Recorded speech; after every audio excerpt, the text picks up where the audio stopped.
Bonjour mon cher, j'espère que tu vas bien. La séance d'aujourd'hui portera sur la biodiversité. Tu vas probablement te demander qu'est-ce que la biodiversité?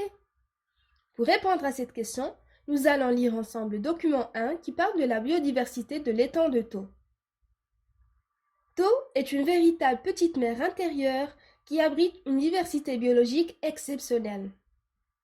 Les algues, à partir de l'air, de l'eau et de la lumière du soleil, c'est-à-dire grâce à la photosynthèse, créent les substances organiques de base nécessaires à tous et fabriquent en partie l'oxygène que nous respirons. Vous savez que les algues produisent plus de 2 tiers de l'oxygène de la planète, donc plus que les forêts. Cet oxygène sert à la respiration des animaux qui fournissent à leur tour le gaz carbonique appelé dioxyde de carbone nécessaire aux plantes, formant ainsi un cycle. Animaux et végétaux sont donc indispensables les uns aux autres. Enfile ta combinaison de plongée et viens découvrir avec moi ces jolies créatures. Là, on a une anémone. C'est un animal marin qui se fixe toujours à un support. Puis, on trouve un hippocampe, qui est aussi appelé cheval de mer. Ici, on observe une huître. T'en as déjà goûté, je suppose. Ce mollusque est très délicieux et il ne vit que dans l'eau salée ou saumâtre. On le trouve donc dans toutes les mers. La dernière photo illustre des austères. Ce sont des plantes aquatiques marines. C'est quoi alors la biodiversité?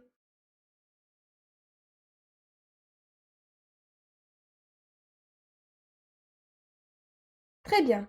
La biodiversité, ou la diversité biologique, désigne la variété des formes de vie dans un milieu donné, liées entre elles par des relations, et a pour objectif d'assurer la vie sur Terre. On a vu un petit aperçu de la biodiversité marine.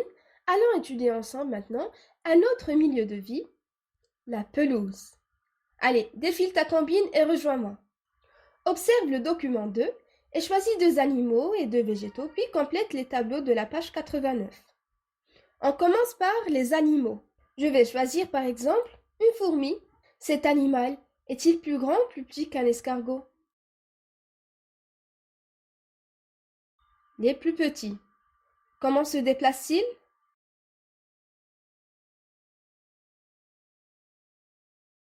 Il marche. De quoi son corps est-il couvert?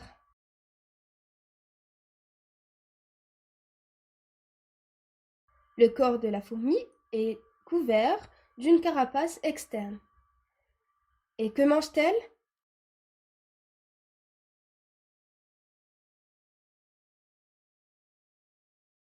La fourmi se nourrit indifféremment d'aliments d'origine animale ou végétale. Elle est donc un animal omnivore. Pour le deuxième animal, je vais choisir une limace. La limace est un mollusque qui ressemble à l'escargot, mais qui est dépourvu de coquille. Cet animal-là est-il plus grand ou plus petit qu'un escargot?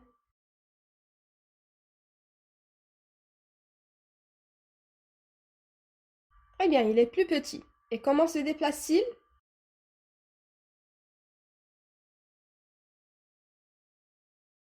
Il rampe. De quoi son corps est-il couvert?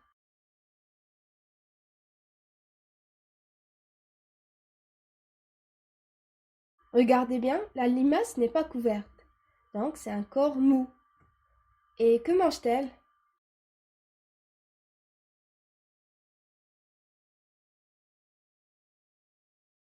Elle se nourrit principalement de végétaux, donc c'est un animal végétarien.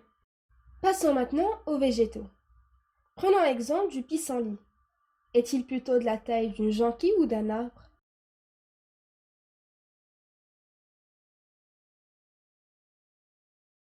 Très bien, il a la taille du jonquille. Que peux-tu dire de ses feuilles?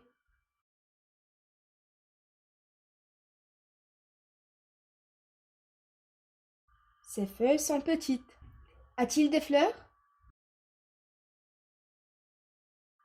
Oui. À quel être vivant peut-il servir de nourriture?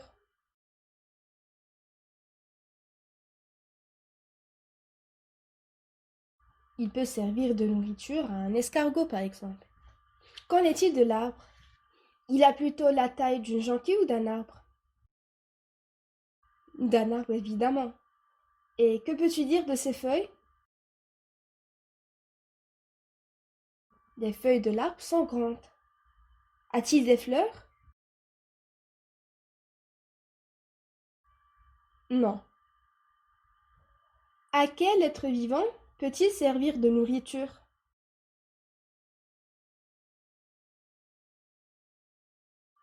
À l'oiseau. Observe à présent ces deux papillons. Quels sont leurs points en commun et leurs différences?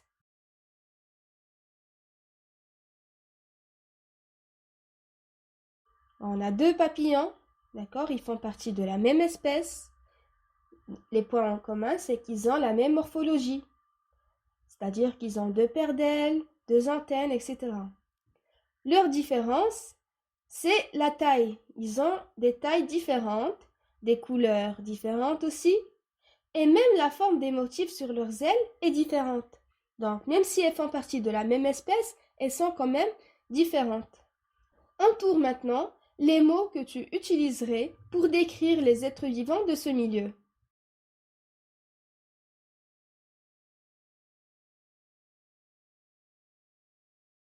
Donc, les êtres vivants de ce milieu sont divers, ils sont en relation, donc chacun se nourrit de l'autre et la vie de chacun dépend de l'autre. Okay? Ils sont multiples et ils sont variés. On appelle biodiversité la variété des êtres vivants qui peuplent un milieu de vie. On peut alors en conclure que les êtres vivants d'un même milieu ne se ressemblent pas et même les êtres vivants de la même espèce sont différents. Voyons actuellement si un milieu de vie et son peuplement restent toujours les mêmes. Lisons d'abord le document 3. La grotte Cosquer près de Marseille.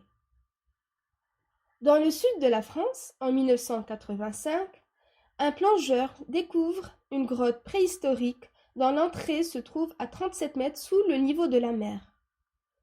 Sur les parois de la grotte, qui portera son nom Cosquer, il découvre des peintures rupestres montrant les animaux qui vivaient en ces lieux il y a 19 000 ans. Cette photo représente la calanque de Tripry dans laquelle la grotte Cosquer a été découverte. Une calanque, c'est une formation géologique particulière qui est en partie submergée par la mer.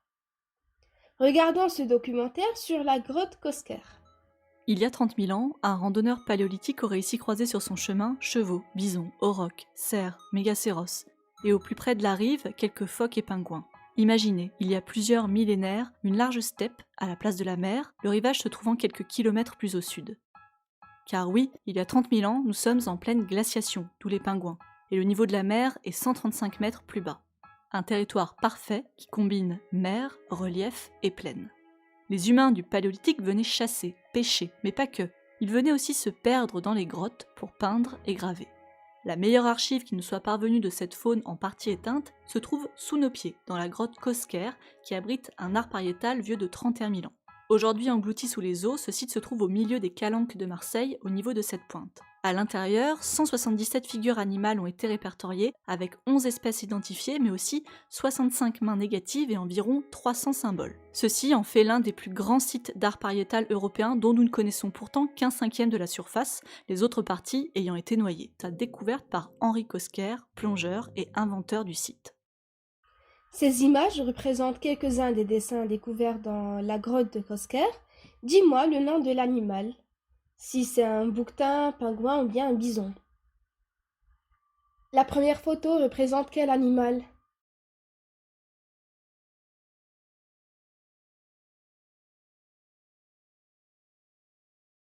C'est un pingouin. Et pour la deuxième?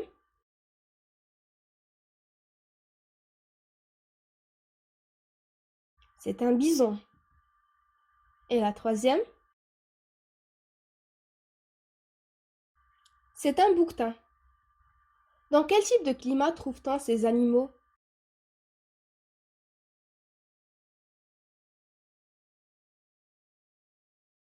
Ce sont des animaux qui vivent dans les climats froids.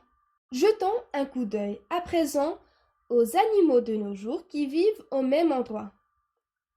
La première photo représente quel animal?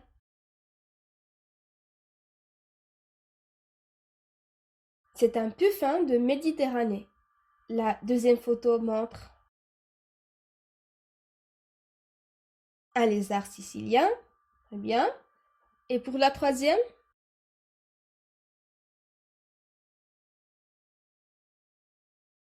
C'est un aigle de Bonelli. À ton avis, pourquoi ne retrouve-t-on pas les mêmes animaux qu'il y a 19 000 ans?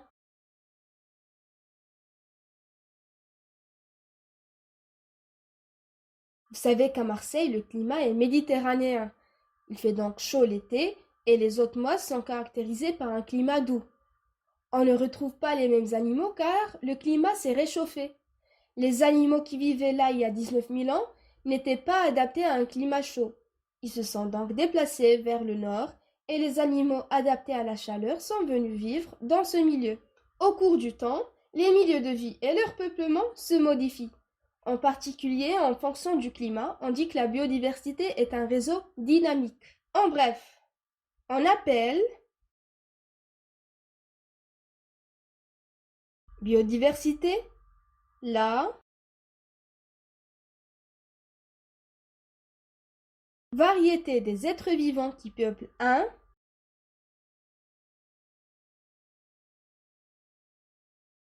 milieu de vie. La biodiversité d'un milieu se modifie dans le temps, notamment en raison des changements du climat. On dit que c'est un réseau dynamique. Voilà, c'est tout pour aujourd'hui et je vous souhaite une très bonne journée. Au revoir.